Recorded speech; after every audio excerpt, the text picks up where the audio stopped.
We are live. All right, guys, everybody, welcome back. This is episode 19, our 19th episode, Late Night with the Gringo. And it's particularly a late night, a Friday night, the last Friday before Christmas. And I'm sure everybody's been out partying. Everybody's going to have a good time. I know I have, which is probably why I'm a little bit later than usual. But, you know, it is when you got your family around, you want to go have some fun, you go have some fun. Stream later. And that's what we're doing. So I hope everybody enjoyed their Friday. This is usually you have parties, office parties, gatherings, friend gatherings, gift exchanges, things like that. Or you're like me and you're worried about like, oh, I haven't done any Christmas shopping yet because I've been sick, I've been working, I've been just not thinking of it, and busy building a house and losing in baseball, losing in video games to my son. You did win in bowling though. I did win. We went bowling today. You won one. We went bowling today. Me and my two boys, which they're 22 and 21, and the old man whipped their ass. We played 5 games. I won 4. So I miss candlepin bowling. I know everything's 10 pin, the big balls, right? I miss candlepin. When I was a kid, they had candlepin. And New England candlepin bowling was a big thing. You even had it on TV Saturday mornings. You'd watch it. But anyways, so I hope everybody's doing something fun, enjoying it, getting ready for the holidays, not too stressed out. Everybody gets stressed out. Don't get too stressed out. And if you are, I just, try to relax, try to breathe, try to do something to calm yourself down. It's just, they come, they go, and that'll be it. And soon it'll be the middle of January. You're going to be like, damn, especially if you lived in Michigan or something like that, where we used to live, where it's just like January turned to, it's negative 20 degrees. For how long? For the next 3 weeks. We had a fish. It froze. We couldn't keep the heat on high enough. They couldn't heat the house. The fish froze. Anyways. But we got a few things to talk about. Some pop culture news. Some stuff that's come out today. Some things that are happy. Some things that are just not too happy. You'll see from the thumbnail that we're going to talk about some He-Man and Masters of the Universe. A near and dear property of the 80s. A little bit different. We'll kind of get into that. But welcome to my son. How you doing? Welcome. I'm doing good. Struggling here with this PayPal account. What are you struggling with? No, it won't let me add in my Mexican number. Your Mexican number? No, it just keeps saying this number doesn't recognize. I'm like, really? I was like, I switched the number, I switched the SIM. It doesn't want to recognize it for some reason. That sucks. And I'm like, that's so you've got an Italian number, you got a Mexican number. You don't have a U.S. number anymore. No, we got rid of that when I went abroad. Oh yeah, you told me to throw out the SIM too, so that thing's gone. Yeah, that's too bad. Well, I even took you off the account. Yeah, exactly. So it's just like we've been. Vodafone. How much do you pay for Vodafone in Europe? Oh, it's real cheap. Well, I have like the best plan. I needed it for like a while because my apartment really didn't have like any Wi-Fi. Okay. Like unlimited data in Europe, $19 a month. No kidding. Yeah, real good. It's just that once I'm out of Europe, it's like a pain. Yeah, well, still. No, it's great. The thing is, though, when you're not... So, the thing, how it works is little kind of breakdown. So, my number's Italian. When I'm in Italy, I have the unlimited data. You also get a certain amount of gigabytes when you're in another country where Vodafone works. So, you don't have to change plans or anything. It doesn't charge you. And that usually is like 75 gigabytes. So, usually it's enough for a vacation. If you need more gigabytes than that, usually they let you add on. Really? Maybe like $3 or $5. So like charge it, refill it, depends. So AT&T's been basically. We have a monopoly in the U.S. for phone. That's what I mean. That's the problem. Because in Europe, it's like there's so many different phone companies that you can go with, even like the small national ones that are protected. So that's why these big companies are like, oh, we offer. What I pay in 1 month for, we have AT&T. What I pay in 1 month for, we still have your brother on the account, your mother's phone, my phone, and the data. For what I pay in 1 month would pay your Vodafone for a whole year. Pretty much. In Europe. In Europe, yeah. Wow. And I could travel with that. Certain countries it works. They have like deals, which is like really nice. So you can travel to like Germany with an Italian number. Wow. And because it's Vodafone, you don't have to switch your PIN. See, I haven't got rid of my American number because everything's attached. Every credit card I have, everything, all my accounts are attached. And then to try and get a Mexican number on I'm having that same problem with the Italian now because it's like everything's attached to it. Yeah, everything's attached to it. So I mean, it's nice to keep though. No damn. Well, you're just rocking and rolling over there. Nah, Vodafone. It's awesome. That's nice. It's awesome. Still whipped your butt in bowling. That made me feel good. So You know, I mean, I'm in pain. Don't get me wrong. Yeah, I mean, I think that's why I'm masking the pain. You were trying to be like, I'm a big man with a 13-pound, 14, 15-pound ball. Like, buddy, here's the 10. I see your arm falling off. You're just don't gotta lie to me. All right. It's awesome. It's okay. Then I want you to actually bowl. It's good. It's all good. It's all good. So we're damn. We're gonna get into this. This is I can see this. This is gonna get interesting. This debate over the next few weeks. We're gonna talk about He-Man, Master Universe, and some of the casting. For the casting. This is gonna get interesting. So let's get to it. All right. So came out. Jared Leto of Joker fame or infamy, if you want to call it, is to star as Skeletor opposite Nicholas Galitzin in Masters of the Universe. And there's some other casting news there. But first off, I don't like it. It's no, I don't like it. And there, you know, this puff piece from Entertainment here is like, oh, he's adding to his villain repertoire. Okay, let's take a look. First of all, look, Skeletor is a villain. And, you know, here's Skeletor. They think skeleton. He's not a skeleton. The guy is buff. It's a cartoon. First of all, it's an 80s cartoon that's not based off of a comic book. All right? It's based off of a toy line. They had the toys. They created the cartoon to sell the toys. That's what it is. So this isn't a Marvel or DC thing, but it's a Mattel thing. I think Mattel is probably trying to do this because they saw Barbie make $1 billion, and they're like, "Hey, maybe we can exploit." Yeah, why not? Why not? Well, they made it with Barbie. But here's the thing: Barbie, whether you liked that film or you did not like that film, it was targeted very specifically to specific audience, women, and it did very well being targeted to that audience.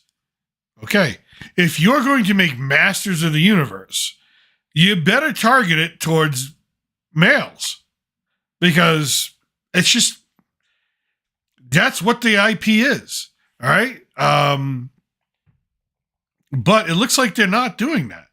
We got Jared Leto, who is, I'm sorry, I don't see Jared Leto getting buff. I don't see Jared Leto putting on another 75 to 80 pounds of muscle because Skeletor is a big dude. All right, yes, he's not just some guy on the chair. Yeah, with a skeleton face, and yeah, he's evil. He's a villain. He's one of the most famous villains from cartoons from the 80s. But he's a big dude. Just looking at the picture of Jared Leto next to the cartoon picture of Skeletor, I'm like, no, it just doesn't work. First of all, he can't play villains very well. Let's look at his villain puff piece list here. They talk about Morbius. He played Morbius. He was Morbius? He played Morbius. Remember the movie Morbius? No one remembers the movie. We all remember how bad it was and how poorly it did at the box office. It did so bad that people actually, as a joke, started an online kind of meme petition to re-release Morbius. And the studios thought, oh, this is serious. People really want to see it. So they spent more money releasing it again a few months later, only to have it just make no money and be again another financial loss for Sony. It's one of the reasons why. I mean, it's the Sony Spider-Verse. It's one of the reasons why it just is not going to work. And then, of course, famously, he's I remember this now. The vampire. The vampire dude. Yeah, the vampire. Yeah, that was so bad. It was very bad. The trailers were so bad. It was just awful. I did see it. I watched it. I watched it because I wanted to be able to authentically say I watched it so I can talk about it. Okay, so what's his other famous villain? And he's the Joker, the worst Joker interpretation. Talk about this. Terrible. Don't need to say anything. Terrible. And all of a sudden, they're going to hand him the reins of Skeletor. Can we get this man away from villains, please? Please. Bad guys, villains, good guys who are kind of dark. Can we just get him out of the universe? Get him out. Yeah. I'm so afraid of this movie already. Now, I don't know who Nicholas Galitzin is. Now, we're talking he's playing He-Man. Okay. He-Man is a giant dude. He-Man is muscles and muscles and muscles, and he's just he's masculinity at its peak, right? He is 80s masculinity. All right, let's see if we can pull this up here. All right, here we go. Nicholas Galitzin, here he is. Here's your new He-Man. Oh, God almighty. Oh, no. You might want to scroll past that for copyright. That is your new... You know, face-wise, it's not too bad. We need the long hair. Right? Face-wise, not bad. Could be better. But all I'm seeing right now is a skinny guy. I'm not sure. I could be wrong. I'm looking at this from an angle. What's his repertoire? What has he got? Nothing, really. Let's see here. August Moon Guard. I've never heard of this guy. The Idea of You, Mary and George, Red, White, and Royal Blue. Mary and George, TV miniseries. Bottoms, I guess, is one of these. He's really famous. He has 6 points. Purple Hearts. Cinderella. He was Prince Robert. Chambers. The Changeover. Handsome Devil. Hydrant Legends. Don't know who this dude is. But does he look like He-Man to you? Do you think he can pull off He-Man? Well, He-Man's a muscular guy, so he needs muscle. But He needs a lot more muscle than that, buddy. Yeah, no. He needs a lot more muscle. But, I mean, face-wise, if you give him the long hair, can you kind of see it? Maybe face, like, you know what I mean? Like, I'm not liking this. Okay, listen. I lost faith now. I've lost faith. Someone just of a boy band, and I'm over. I'm over from a movie. Someone call Chris Hemsworth and say they need a He-Man. Yeah, he's perfect. I mean, but everybody thinks he's Thor. Who cares? Thor's done. Thor is done. Oh, you know what? I should keep that up. You know why? Because we have more to talk about. Because of what, Gringo? Oh boy. Gringo, you seem to be struggling here. I am struggling here. Okay, so the casting. So how good is this movie? How faithful is this movie going to be to the source material? Uh-oh.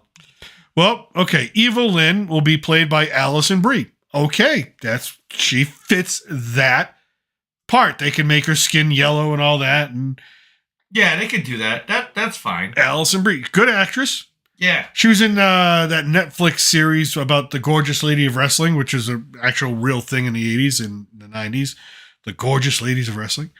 But then it kind of falls apart. Wait. Sam C. Wilson is Trapjaw. Okay, Trapjaw going to have a lot of makeup, CGI stuff followed. Okay, he's more half metal and all that. Okay, cool. Then we get Jared Leto as Skeletor. Now, Evil Lynn, Prince Adam, He-Man, his quote-unquote best friend, love interest, whatever you want to call her, Teela. Listen, I'm going to just say what it is. Teela's a white girl with red hair. Is now going to be played by Camila Mendez. Latina? Yep. I'm going to get close up. How bad? That she just doesn't look like Teela. Oh, yeah. That's not Teela. We're fucked. That's not Teela. So it's The Message, and we're just still going with this. And then Man at Arms, who's Teela's father, Duncan, is now going to be race swapped for Idris Elba. Great actor. He's not Man at Arms. I love him as an actor. I think he's a great actor. I like whatever he's on, whatever he's in. He's fantastic. I have a feeling he'll do great with what he's got. But the problem is, it's the wrong casting. It's not the right casting. It's the wrong casting. It's not his fault. Mm-hmm. Triclops has also gone from white guy with red hair to black man. Triclops, another villain. And then here we have Goat Man. And I had to say to myself, who the frig is Goat Man? I watched I collected every toy in the 80s. I watched every cartoon. Goat Man is from He-Man, Master Universe Revelations, the Kevin Smith Netflix one where they bait and switch where He-Man was like dies and now the new He-Man is Teela. Oh, the one that was terrible. Yeah. The one that was just so now they're also going to include characters from Revelations, which tells me this is not faithful. Masters of the Universe to film 2026 is already dead in the water if they continue down this path. It's already dead. It's already done. No, they got to recast. They got to recast. They got to rewrite. They got to recast. They got to, Goat Man. No, you put No, if you're going to make a Master Universe film and it's going to be the first one and it's going to be based off of the He-Man from the 80s, you got Skeletor played by somebody who can play Skeletor and his three, and you got Evil Lyn, and then the three people you put in, Merman, Beastman, right? Those are the first two you go to, and then Trapjaw, right? And then you're good. And maybe if you want to get Triclops involved after that, fine, whatever, right? He-Man, you need He-Man to be He-Man. You need Teela to be and Man-at-Arms. You need Orko. We include? Hopefully, we do have an Orko. Who's going to play? All the other ancillary characters if they decide to include them. And there's a lot of them. But to me, it's like Mattel's going, we want a cash grab and we're going to take the opportunity to push a message, push a social agenda. They don't really care about their own IP. If I could talk to the CEO of Mattel right now, I'd say to him, listen, see Star Wars and Kathleen Kennedy, Indiana Jones, about not caring about your own IP and what happens to it. But Jared Leto as Skeletor is not a good move. No, just not a good move. Not good. Just terrible. I just think he's not been able to pull off a villain. He's not been able to. You got to carry that movie. I mean, he's going to carry half the movie. So, I mean, and if he can't pull off the villain role, I mean, then you're already dead in the water before you've started. I mean, look at here. This is Skeletor right here. He's buff. That's not Jared Leto. And here's, of course, Duncan and Teela. Red hair. Again, they don't fit the bill. Triclops again. And maybe he can pull it off. Maybe he can't. I just don't trust him. I don't. No, I don't. Not at all. Do not trust not him. At all. I got no faith in him. Not at all. Anyways. So, not looking forward. So, you know what? It's Christmas. You can't have everything. We got an awesome Superman trailer a little bit a while ago, yesterday, and that was awesome news. And now we're hitting this. Hey, sometimes you get a lump of coal in your stocking. I'm really sad. Is what it is. Sometimes you just, sometimes you got to have a crap sandwich, take a bite, like the taste of it, move on, because, you know what? At least Superman they seem to be getting right. Master of the Universe. This is what happens when you have a toy company try to make movies. Barbie was successful because it had a good writer, good director, and some actors behind it that really wanted to do the role and were invested in doing the role. Like I said, like Barbie and not like Barbie, Ryan Gosling was invested as being Ken, wanted to be the best Ken ever. Was invested in doing that role. Margot Robbie was invested in doing the role the right way. Greta Gerwig is a great director. She should have been nominated for, I think she should have been nominated for an Oscar, but she wasn't. She wouldn't have won, but she should have at least been nominated for that. I mean, up against with Oppenheimer. But anyways, it knew what it was. That film knew what it was, what it needed to be, and who it was for. Master of the Universe, definitely. This film does not know who it's for, does not know what it wants to be, and is basically simply saying, can we put something out there to make some money? And in spite of the IP. So let's go to happier times. Superman trailer launches to over 250 million views, says James Gunn. It is the most viewed trailer in the history of both DC and Warner Brothers. So it has broken records. It should have. It was an awesome trailer. I was stoked. We live streamed our reaction after watching it. Was it yesterday? Yeah, it was. It seems like so long ago. Yesterday. Well, it seems so long ago because it was in the morning. So much to do. And it was in the morning. Yeah. But I was so impressed with this, and I can't wait I'm going to watch it again. I called up my other son who was on an airplane, who's getting ready to get on an airplane. I said, before the plane takes off, watch that trailer. Just be happy because you get on the plane and boom, it'll be happiness. People are breaking it down and trying to find other characters in the background. I've seen all sorts of articles. Look, I'm not saying these articles are wrong. What I'm saying is sometimes you get that, people think they know more than what they truly do, or they think they see something that really isn't there. So take everything with a grain of salt with people breaking down the trailers. We broke it down a little bit, but it was stuff that you could actually literally confirm and see. but I think this is wonderful news for James Gunn. I think it's wonderful news for Warner Brothers and DC Studios. It's the kind of start that you want. It's the kind of hype you want to build. And it looks like the kind of movie that you want to see. I'm excited for this movie to come out. Can't wait for it. It's right now my number one most anticipated film. It's faithful. Yeah. It looks good. Maybe there's something that we don't know. I heard about that one character we don't know. What is that one I told you about? The engineer. Yeah, someone says they saw the character, the engineer in the background. Saw the engineer, or that there was the engineer's going to be in it. And I'm not really sure who that. The article said that you showed me said that someone spotted the character of the engineer walking in the background of LexCorp, and I'm like, I looked at that scene and I'm like, that's a pretty interesting stretch. Maybe they did. Maybe they did, but that's an interesting stretch. Gunn hasn't said anything like that before about that character. I think what was interesting is what impressed me most when it comes to the act. Well, two things. The two things that impressed me most about the trailer and just seeing it, what really kind of hit me and stuck with me. One, Anthony Cardigan from the Gotham series playing Metamorpho. Great. Love that guy. Love him.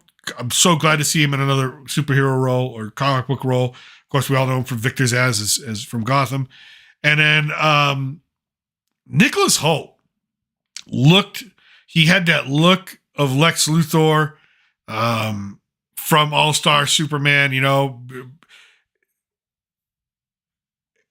he had this the one look that we did a screenshot of. I said, it's got hate, it's got regret, it's got jealousy, it's got rage, it's got all sorts of things going on in his face in that one moment. And I think he's going to be a great Lex Luthor. And the reason why I also bring that up is because the worst Lex Luthor to me was Jesse Eisenberg. And you know what? Even Jesse Eisenberg knows this, because we're going to get to an article in a second that came out. But I think Nicholas Hoult is going to pull off. I think everybody's going to pull off a great job with this. Really, really excited. Got hope. Here we go. Jesse Eisenberg. Jesse Eisenberg says, I was so poorly received as Lex Luthor that it actually hurt my career in a real way, and it's embarrassing to admit. So at least the dude has a sense of like self-realization and actualization. He knows that the role of Lex Luthor, he screwed it up the way he played it. And of course, with the teaser trailer and all this, so that brings it all back up. Let's see here. In a recent interview on the American Expert podcast via the playlist, the actor opened up about the downside of his short-lived tenure as Lex Luthor. He goes, I was in this Batman movie, and the Batman movie was so poorly received, and I was so poorly received, Eisenberg said. I've never said this before, and it's kind of embarrassing to admit, but I genuinely think I actually hurt my career in a real way because I was poorly received in something so public. And I remember he was on a meteoric rise from the Social Network, Social Network. Was that the name of David Fincher's on about the rise of Facebook, the creation of Facebook? Fabulous film, fabulous portrayal of Zuckerberg in that film. But he did something like this, and it just hurt him. So he goes, quote, I've been in poorly received things that just don't see the light of day, and for the most part, no one knows. But this was so public, and I don't read notices or reviews or movie press or anything, so I was unaware of how poorly it was received. So imagine that he doesn't read that stuff because, I guess you can get really sick of reading that stuff if you are an actor or an actress. But he was blindsided with how bad he really was. Blindsided when they finally kind of came to realize it. Now, even though Dawn of Justice grossed $874 million at the worldwide box office, it was ripped to shreds by film critics and wasn't really loved by comic book movie fans either, and I can attest to that. The negative reception was the beginning of the end for the Zack Snyder DC universe. All right, which flatlined with Justice League. All right, which I love this. There's no way around it. Anytime you do anything, even if it's a movie that's a Hollywood kind of thing, you connect. Whenever you play a role, you feel connected to it. When asked if he had any advice for Holt about playing the Superman villain role, Eisenberg quipped, and I don't think he quipped, I think he was being honest, quote, Don't watch me. Hey, That's rough. that's pretty rough. That's rough on yourself. It's rough on yourself, but I mean, Really putting yourself but down. it's truthful. I mean, he's being honest. He's being honest. You got to respect that. He's being honest. You can't be mad at anybody when they're going to be self-reflective and honest that way. You got to have respect for people who are that way. Nicholas Hoult has said in past interviews that the All-Star Superman comic book served as the inspiration for his Lex Luthor, explaining, "I've been working out. There's that bit in All-Star Superman where he talks about his muscles being real and hard work and all that." And Hoult said, "I kind of took that as a little bit for fuel for the fire." So yeah, I mean, I go back and I rewatch a lot of superhero films, but there's some that I just can't. Or if I do go back and I do decide to watch Batman v Superman, because I actually own it, I skip through a lot of it. Like whenever he's on screen, I skip through it. I can't stand his parts. I can't stand the way he acts. It's like he wanted to be the Joker instead of Lex Luthor. I would say he made a better Joker, but at the same time, I respected it. I respected his angle. I thought he was at times entertaining, but at other times, it feels like you're trying to be like a very modern take of like a CEO, like almost like a social media platform. That's like, you know, it felt like the precursor to him being Mark Zuckerberg in that one film. Yeah, it seemed like it seemed like it was like a stepping stone to that. Well, it's actually he did the Social Network before this. Was that before? It was before this. So it's sort of like it carried over. Yeah, exactly. It's like, okay, man, you stop it with that. I'm like, you're supposed to be a genius, billionaire, rule the world, and all that stuff. And then when they had him bald in that post-credit scene, it's like it just didn't look right. He didn't look right. He looked like he just gotten out of chemo. Literally. I mean, doesn't anybody? Yeah, I mean, when they don't look right without hair. Well, I mean, he just doesn't. I mean, Lex Luthor is not this. It's not Lex Luthor. So I mean, it just didn't. It wasn't. You couldn't get invested in that character. It wasn't that believable, and on any level. But again, Gunn is a fan. Gunn is a comic book fan, and he's a comic book loyalist. And I think he's gonna have this one right. I think Nicholas Hoult, taking inspiration from All-Star Superman, is going to get this one right. Now, Nicholas Holt's played comic book characters before, so he knows the deal. He's Beast. Pretty good young Beast. Pretty good young Hank McCoy. I think one of the best scenes ever in any X-Men film is the Days of Future Past when Wolverine shows up and it's Hank McCoy and he's like, you know, are you Beast? And the two of them kind of go at it, and I think it's one of the best scenes. I think it's funny. I think it's hilarious. And I think he does a great job with that role too as well. But anyways, whew, a lot of movie news coming out, and it's just the end of the year. What's next? Well, that's pop culture. I was looking at a lot of different stuff, you know, and there's a lot of stuff to get you angry right now. And I don't know what it is, but it's all coming out of Washington. It really is. There's also some stuff coming out of Washington to make you angry.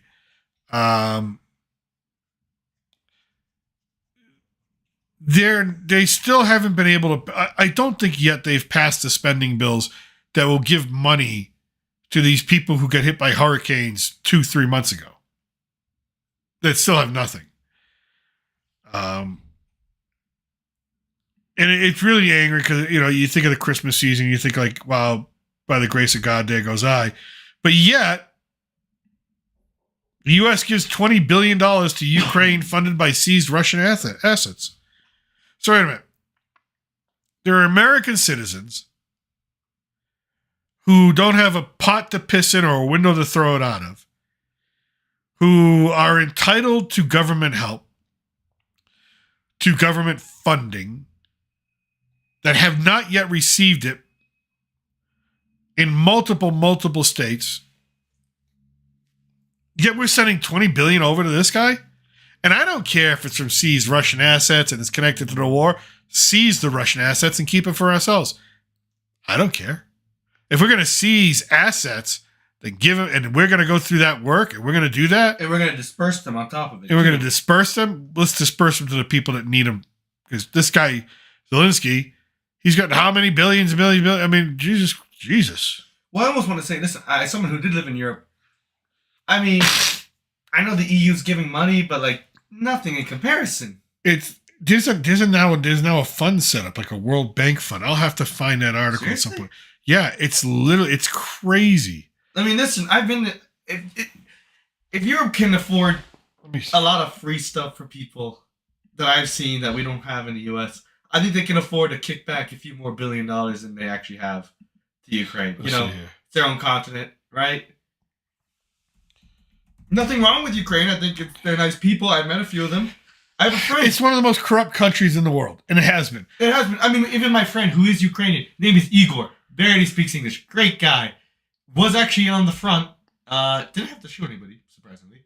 But he was, caught up. But because he was going to university, he could kind of escape, right? Which good for him. Even he's like, oh yeah, still corrupt.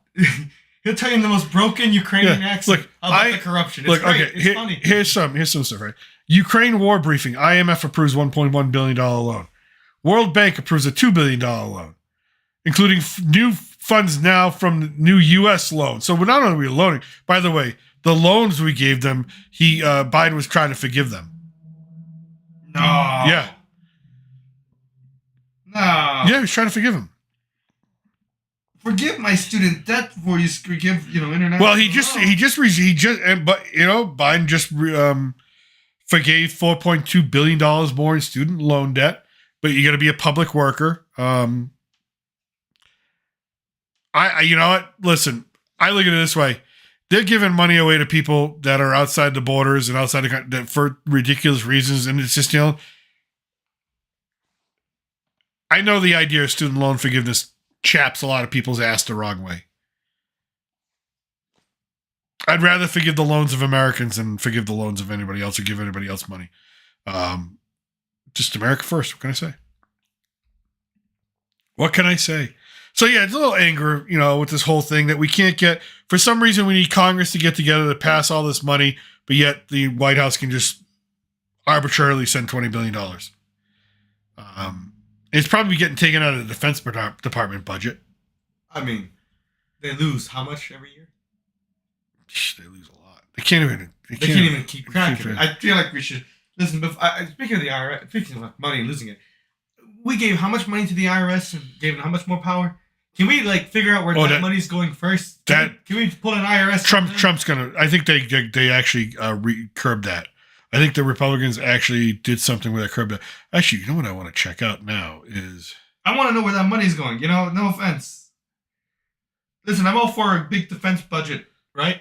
Yeah, I think it's important.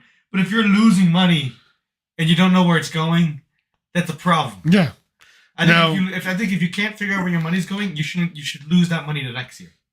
I think for any department in the government. Oh yeah, I can't wait for Elon to take. I think that should be the rule. You better tell us where that money's going. You better keep good track of it, because if you don't got the papers for it, you're losing that in your budget next year. Yeah. I think that should be the rule. It'll be fun watching Elon dig through these things with Vivek and posting all this stuff. Like, I'm like, they're gonna post everything. They're gonna post everything. Hey, look, listen to this.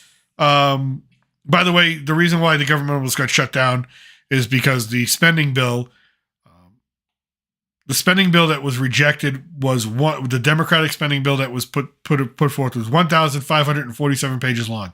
I know that because I tried to read through it as fast as I could, the entire document. It is insane, the money being spent for things that and here's how it works. It's the way they get around it is they'll say it's mandatory spending for this department, say the Department of Agriculture. We're going to give you $100 billion. And I'm just throwing that number out there. Okay. But it's mandatory that they spend it on certain programs, right? It just boggles the mind how much. Plus, Congress had a pay raise in there for themselves. See, I saw that and I couldn't believe it for a moment. I was like, no way they I guess insider trading on stocks is just not working for them right now. Maybe they're having that problem. They should. I can't wait. I would love it if they proposed a law or they proposed a restriction that if you're a member of Congress, you can't trade in the stock market, because that is literally the definition of insider trading. They get information and testimony and briefings days, weeks, sometimes ahead of when it goes public. That's the definition of insider trading.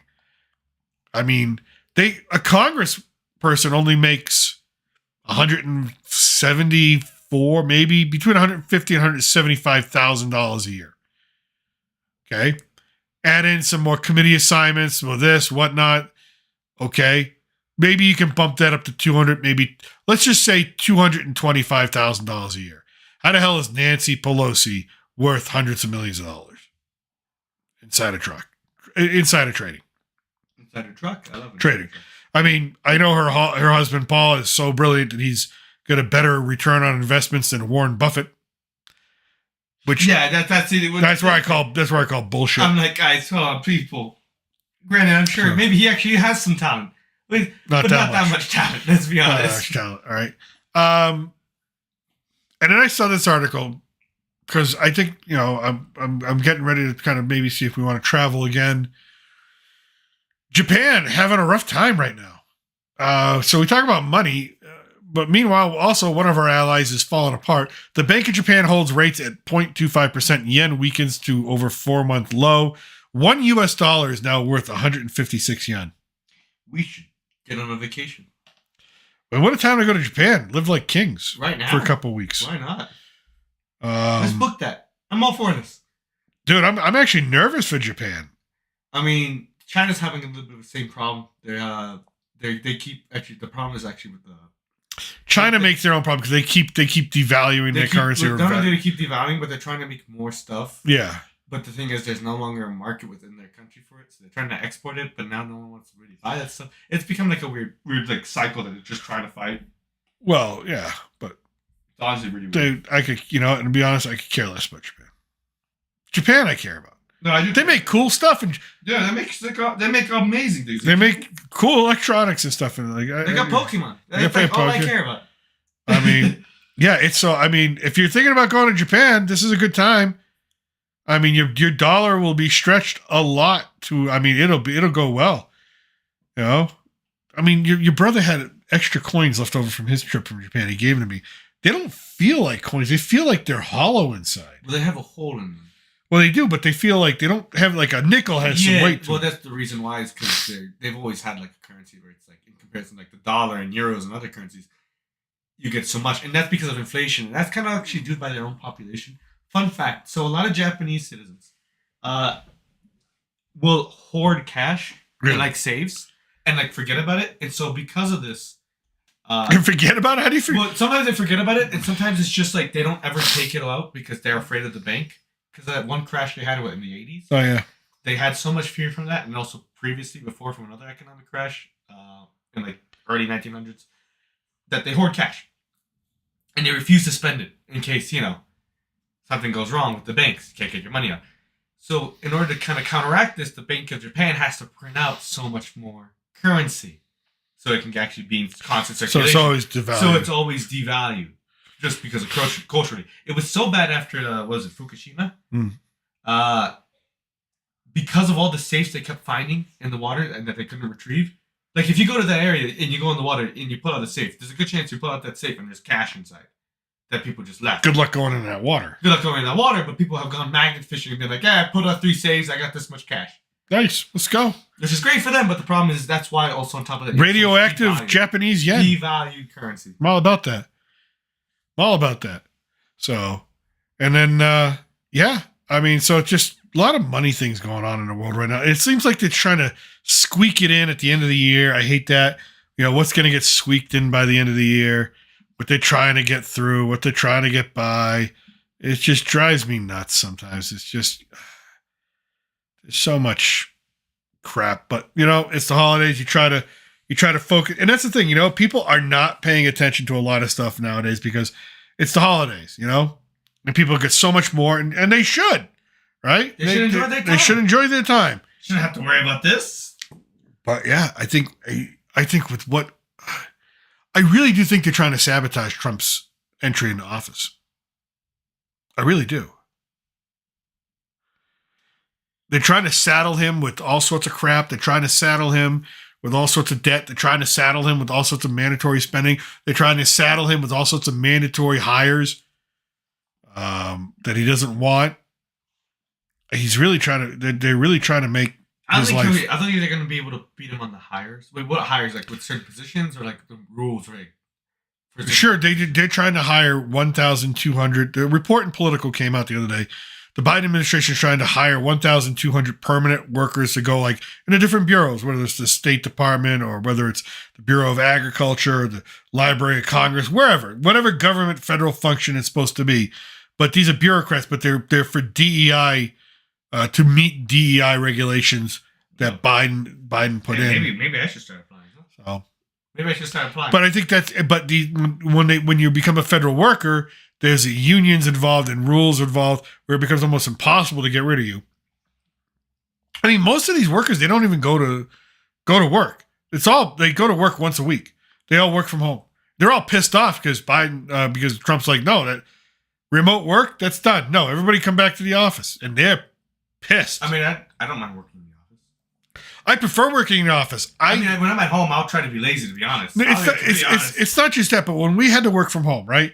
And, I got you guys and I had your mother and we were all like in quarantine, lockdown, whatever you want to call it. Excuse me. But then I had here's my 8-hour schedule. I had to be up at a certain time on the phone, on the computer, on a webcam, on this, on that. And it's not that I hated that work, even though I kind of hated that work. Because it just got so disconnected. I always believed in keeping work and home separate.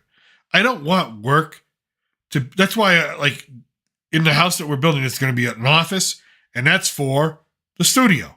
So when I walk out of the studio, it's not work. And that's why I tell your mother, you're not allowed in the studio. And it's not because I don't want her in there, it's because I don't want to mix work and regular life. And I think it's very, very important to really keep those two things separate. I was sitting in the airport in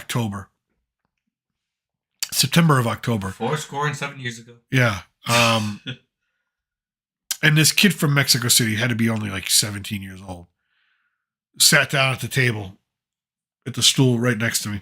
And we just started striking up a conversation because everybody around the table was talking. I had a couple of guys from Jordan with me and that were there in the United States. So we're all sitting in Houston Airport, and this kid strikes up and he starts talking, and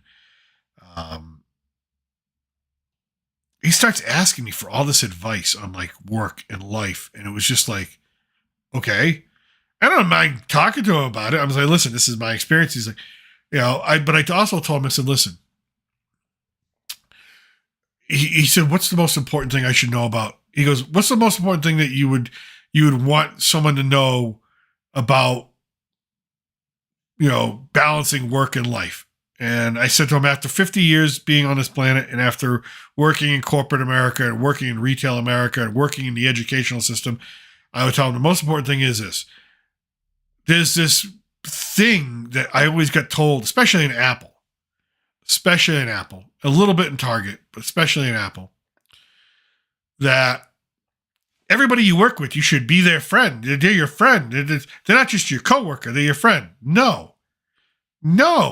And I think this is why I always ruffled some people's feathers the wrong way at work, especially my boss. And I said, they're like, we're all going out. That's great. You all go out. I'm going home. It's my time off. I don't, and they're like, you should get to know you. No, I shouldn't. I know who they are. I'm here to do a job. They're not my friends. You know why? Because in retail, you get transferred all over the place. So let's say, for the first 2 years of my career, I'm in one store or one corporate position. And everybody around me is my friend. And that's my friend group. Those are the people I enjoy my off time with as well as my work time. Well, what happens when I get transferred? I said, this kid, what happens when I get transferred? He's like, what do you mean? My friends ain't coming with me. I just lost all my friends. And he looked at me funny for about a second. He's like, yeah, never thought of it that way. I go, yeah.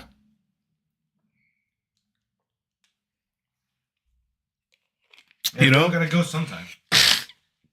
And the other thing I said to him, I said, look, if you're working with your friends,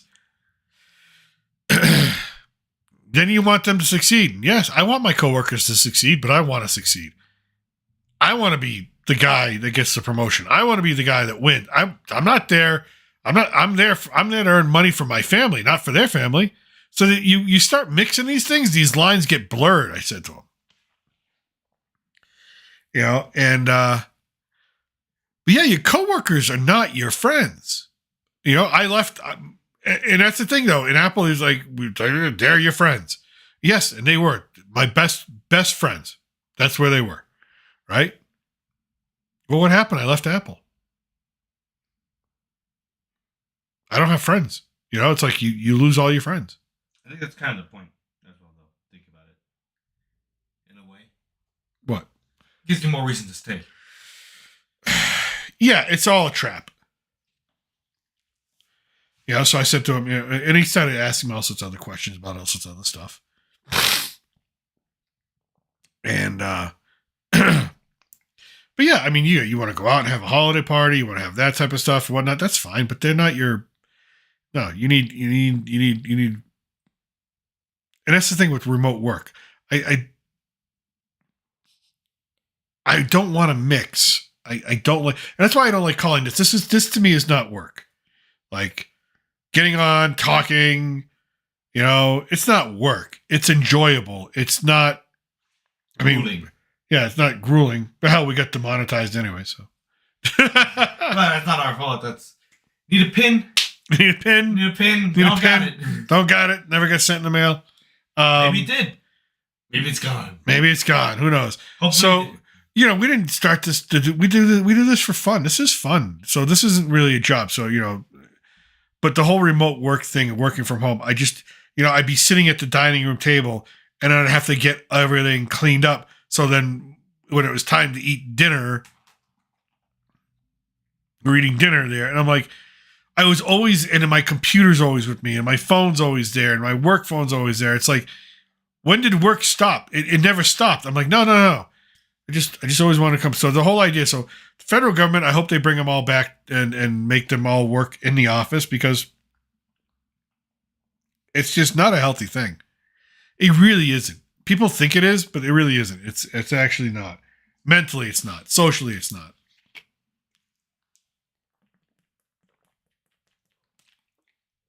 Oh, still fighting that cold. Still fighting it.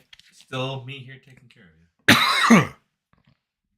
You know, it goes away and it comes back. It goes away, it comes back. That's what they always say.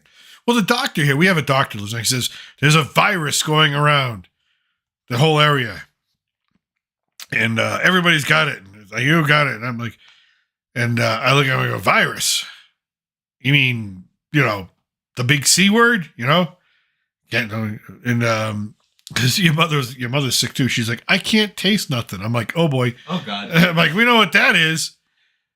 Thank you. We got all our shots, but you know, that didn't work out the way it's supposed to work out.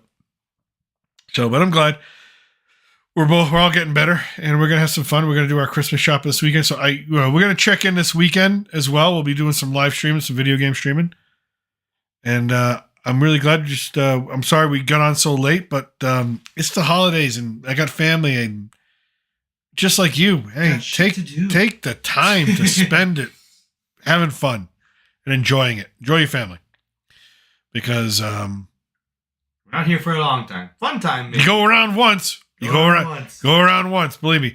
Take it from a man who has a who's staring, you know, death down the barrel. Death down the barrel. One day you know what? One day we should open up my medicine drawer and just have the stack of pills here on camera and just like show them all. I don't know if that'll violate any sort of HIPAA rule. I don't care. It's my medicine, but like it'll take 15 minutes just to explain what all the medicines are. Probably. It's crazy. It's absolutely crazy. So, but I think I'm in the mood for some. Actually, I mean, you know what? I played one of my favorite games from PlayStation 3, Infamous. If you haven't played it, you can stream it on PlayStation, on the PlayStation Pass or the whatever they call it. I just replayed it again for after not playing it for a while and finished it. I never played Infamous 2. I'm going to stream that. I think that's what I'm going to do. I'm going to download and stream that. And I know it's right now here it's midnight, but when you're someone with my condition and you take the pills that I take, they don't allow you to sleep at night. Your body crashes in the afternoon. So I end up just lying in bed. So I might as well just play some video games. I think that's what I'm going to do. I think I'm going to download Infamous 2 or stream Infamous 2 and see what it's all about. And with that, should be fun. No, I don't think it's as good as the original, but it should be still fun. Should be still fun. It's a continuation of the story, at least. Same characters. Or same character. Cole. And Cole. You poor man. You got done dirty. But yeah, with that, just thanks for checking in, everybody. Thanks for giving us the time. Thanks for like, subscribe, share, comment, whatever it is. And from south of the border, I'm still your reluctant gringo. This is still my reluctant son. Reluctant? Damn right. Damn right. Did not sign up for this. I didn't sign up for this YouTube stuff. He got off a plane. I'm like, what are you doing? He's like, nothing. I go, yeah, you are. You're streaming with me. He's like, damn it. We're going to, tomorrow. Well, I was like, damn it. I was like, I just want to sleep. Well, tomorrow I'm getting another thing so we can have you on camera. No, we got to find the other one. We're not going to find it. Yes, we are. We're not going to find it. It's gone. It's not gone. You gave it to your mother to keep safe. You know what that means? It's gone. It's gone. Yeah, no, I figured. I just wanted to be hopeful. Don't worry. What about some hope, gringo? You know what? I'm going to buy a new chair tomorrow, too. Oh, you know what? I saw this chair. I know. I keep saying we're going to say goodbye. I saw this. This chair I'm in is falling apart. It's actually dangerous. It's actually a safety hazard to be sitting in it. So Liverpool, which is a department store here, they had this gaming chair. It was awesome. It was so comfortable. And it was Star Wars branded. And I just looked at the price. And it's like, it was something like 12,900 pesos. $60? Literally, $60. No, 12,900 pesos. Oh, I'm saying 1,200, sorry. Yeah. 500. No, it was more than that. It was like $12,000, $10,500. So it was like $700 this chair. Just put it there. And I asked the guy, I said, why is this chair so expensive? $650. All right. But why is the chair so expensive? And he goes, well, it's a Star Wars chair, and they only made 9,000 of them. And when you get it and you buy it, we have the certificate we have to give you that says what number it was, and it says Star Wars, the dark side. I'm like, it's a fucking chair. It's going to fall apart in 3 years. We're not buying this chair. No, we're not buying this chair, but there's one there for... That's where you were going with this. I was like... But there's one there next to it that's 2,000 pesos that I'm thinking that might be our deal. Might be my jam. But anyways, so with that, everybody, again, thank you. We're going to let you go. Salud, a huevo, from south of the border, somewhere down here, south of the border. Feliz Navidad. We'll see you this weekend. Have a good one. We out. Adios.